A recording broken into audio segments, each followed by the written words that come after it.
12.3 Attitudes and Persuasion. Learning Objectives. By the end of this section, you will be able to define attitude, describe how people's attitudes are internally changed through cognitive dissonance, explain how people's attitudes are externally changed through persuasion, and describe the peripheral and central routes to persuasion. Social psychologists have documented how the power of the situation can influence our behaviors. Now we turn to how the power of the situation can influence our attitudes and beliefs. Attitude is our evaluation of a person, an idea, or an object. We have attitudes for many things, ranging from products that we might pick up in the supermarket, to people around the world, to political policies. Typically, attitudes are favorable or unfavorable, positive or negative, and they have three components: an affective component, feelings, a behavioral component, the effect of the attitude on behavior, and a cognitive component, belief and knowledge. For example, you may hold a positive attitude toward recycling. This attitude should result in positive feelings toward recycling, such as, it makes me feel good to recycle, or I enjoy knowing that I make a small difference in reducing the amount of waste that ends up in landfills. Certainly, this attitude should be reflected in our behavior. You actually recycle as often as you can. Finally, this attitude will be reflected in favorable thoughts. For example, recycling is good for the environment, or recycling is the responsible thing to do. Our attitudes and beliefs are not only influenced by external forces, but also by internal influences that we control. Like our behavior, our attitudes and thoughts are not always changed by situational pressures, but they can be consciously changed by our own free will. In this section, we discuss the conditions under which we would want to change our own attitudes and beliefs. What is cognitive dissonance? Social psychologists have documented that feeling good about ourselves and maintaining positive self-esteem is a powerful motivator of human behavior. In the United States, members of the predominant culture typically think very highly of themselves and view themselves as good people who are above average on many desirable traits.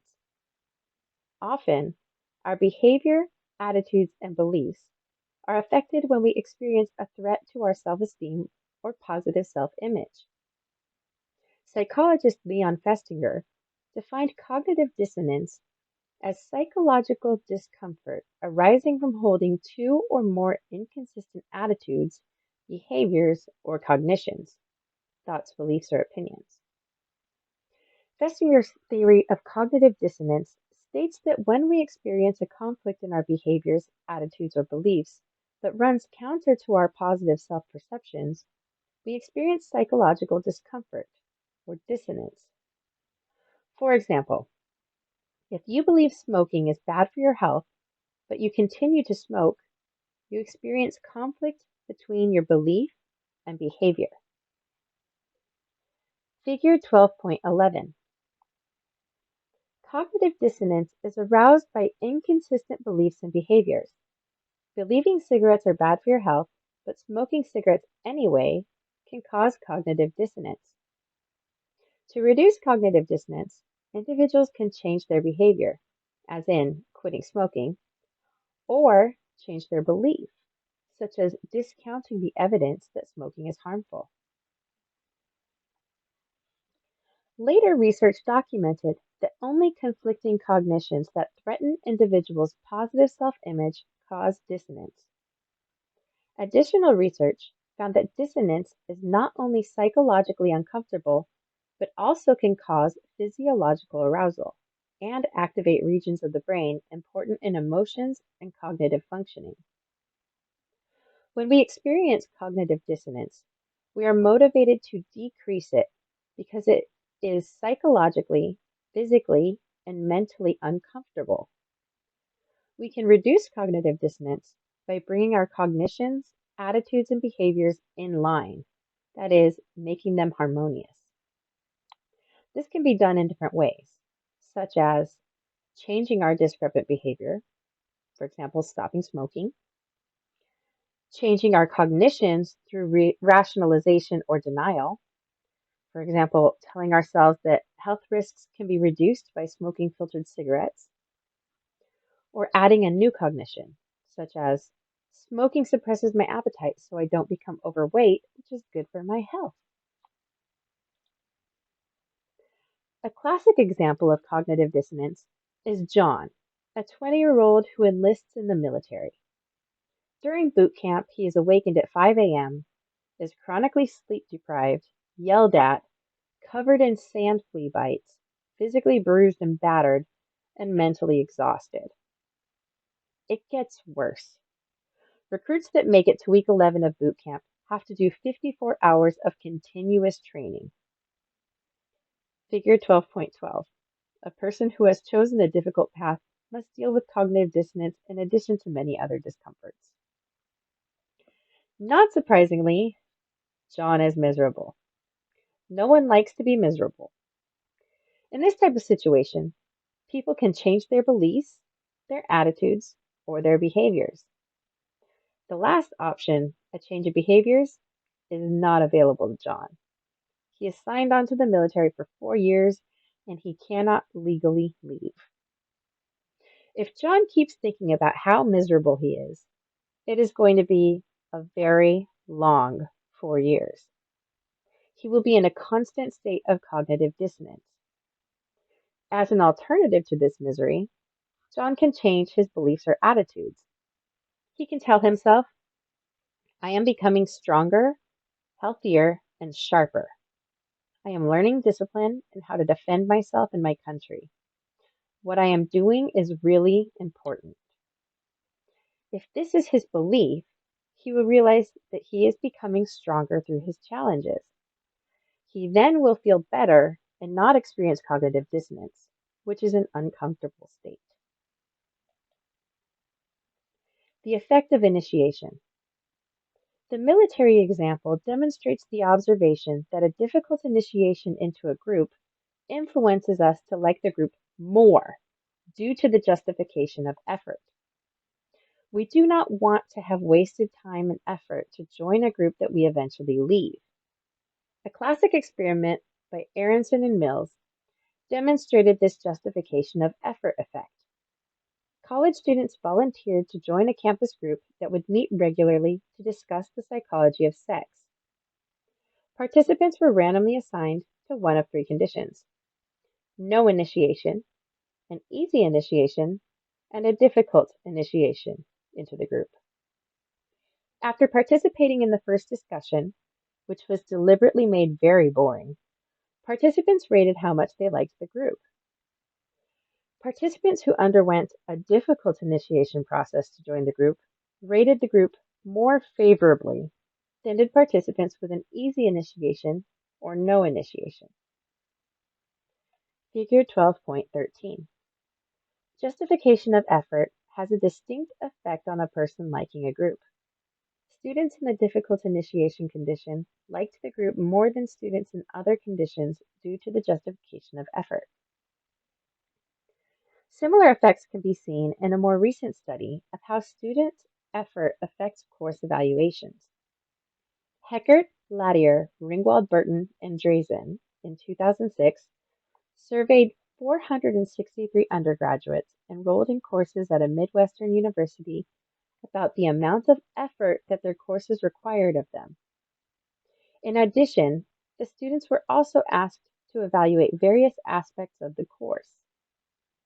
Given what you've just read, it will come as no surprise that those courses that were associated with the highest level of effort were evaluated as being more valuable than those that did not. Furthermore, students indicated that they learned more in courses that required more effort, regardless of the grades that they received in those courses. Besides the classic military example and group initiation, Can you think of other examples of cognitive dissonance? Here's one. Marco and Maria live in Fairfield County, Connecticut, which is one of the wealthiest areas in the United States and has a very high cost of living. Marco telecommutes from home, and Maria does not work outside of the home. They rent a very small house for more than $3,000 a month. Maria shops at consignment stores for clothes and economizes where she can. They complain that they never have any money and that they cannot buy anything new. When asked why they do not move to a less expensive location, since Marco telecommutes, they respond that Fairfield County is beautiful, they love the beaches, and they feel comfortable there. How does the theory of cognitive dissonance apply to Marco and Maria's choices? Persuasion. In the previous section, we discussed that the motivation to reduce cognitive dissonance leads us to change our attitudes, behaviors, and/or cognitions to make them consonant.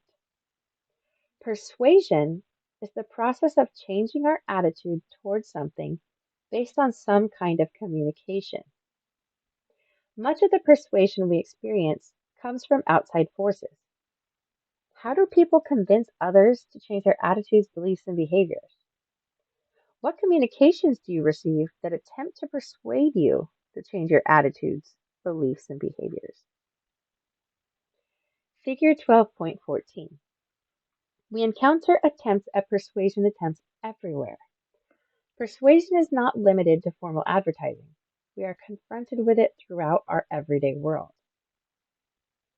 A subfield of social psychology studies persuasion and social influence, providing us with a plethora of information on how humans can be persuaded by others.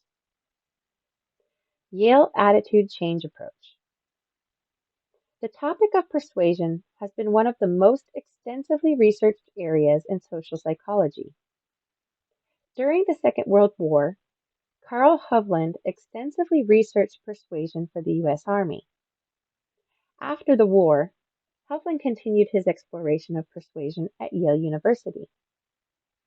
Out of this work came a model called the Yale Attitude Change Approach, which describes the conditions under which people tend to change their attitudes.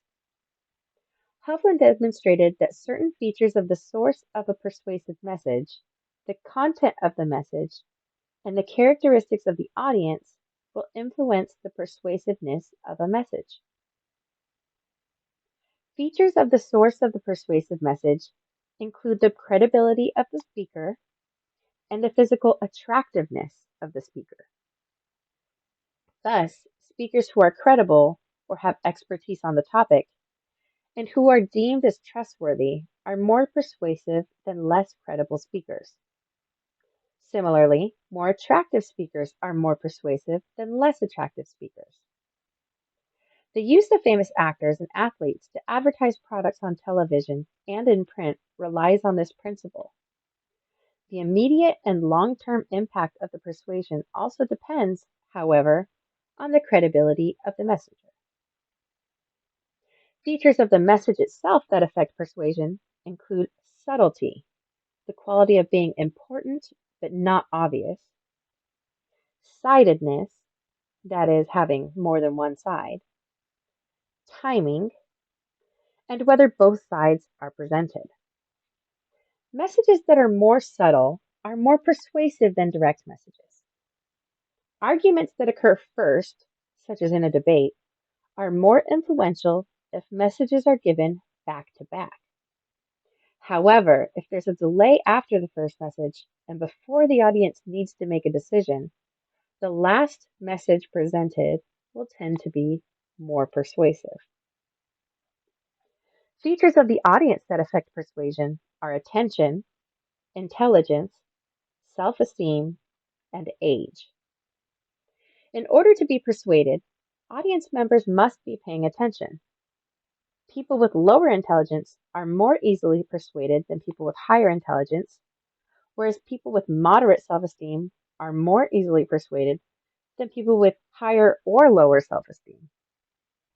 Finally, younger adults aged 18 to 25 are more persuadable than older adults. Elaboration likelihood model. An especially popular model that describes the dynamics of persuasion is the elaboration likelihood model of persuasion. The elaboration likelihood model considers the variables of the attitude change approach, that is, features of the source of the persuasive message, contents of the message, and characteristics of the audience are used to determine when attitude change will occur. According to the elaboration likelihood model of persuasion, there are two main routes that play a role in delivering a persuasive message: central and peripheral. Figure 12.15. Persuasion can take one of two paths, and the durability of the end result depends on the path. The central route is logic-driven and uses data and facts to convince people of an argument's worthiness.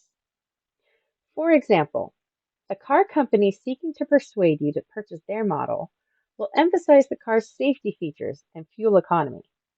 This is a direct route to persuasion that focuses on the quality of the information. In order for the central route of persuasion to be effective in changing attitudes, thoughts, and behaviors, the argument must be strong and, if successful, will result in lasting attitude change. The central route to persuasion works best when the target of persuasion, or the audience, is analytical and willing to engage in processing of the information. From an advertiser's perspective, what products would be best sold using the central route of persuasion? What audience would most likely be influenced to buy the product? One example is buying a computer. It is likely, for example, that small business owners might be especially influenced by the focus on the computer's quality and features, such as processing speed and memory capacity. The peripheral route is an indirect route that uses peripheral cues to associate positivity with the message. Instead of focusing on the facts and a product's quality, the peripheral route relies on association with positive characteristics, such as positive emotions and celebrity endorsement. For example, having a popular athlete advertise athletic shoes is a common method used to encourage young adults to purchase the shoes. This route to attitude change does not require much effort or information processing. This method of persuasion may promote positivity toward the message or product, but it typically results in less permanent attitude or behavior change. The audience does not need to be analytical or motivated to process the message. In fact, a peripheral route to persuasion may not even be noticed by the audience. For example, in the strategy of product placement.